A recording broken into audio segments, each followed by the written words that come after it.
প্রতিটি বৃহস্পতিবার ধারাবাহিকের ভাগ্য নির্ধারণ হয়। কে এগিয়ে গেল, কে পিছিয়ে গেল, কোন ধারাবাহিক এসে দাঁড়ালো বন্ধের পথে, তার সবটাই বোঝা যায় বৃহস্পতিবারের টিআরপি তালিকা দেখে। চলতি সপ্তাহে এই টিআরপির সর্বোচ্চ জায়গায় রয়েছে রাজরাজেশ্বরী রানী ভবানী।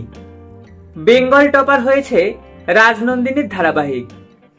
রাজনন্দিনীর ধারাবাহিক বেঙ্গল টপার হতেই জিতু কমলের তরফ থেকে শুভেচ্ছা বার্তা আসে চিনির কাছে।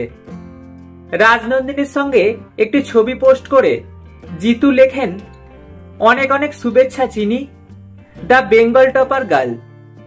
আমি ভীষণ খুশি একজন শিল্পী হয়ে আর একজন শিল্পীর জন্য।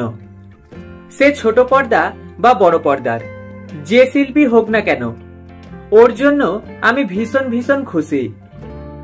অন্যদিকে বেঙ্গল টপার হয়ে খুশি রাজনন্দিনী নিজেও। সমাজ মাধ্যমের পাতায় সমস্ত দর্শকদের উদ্দেশ্যে ধন্যবাদ জানিয়েছেন তিনি।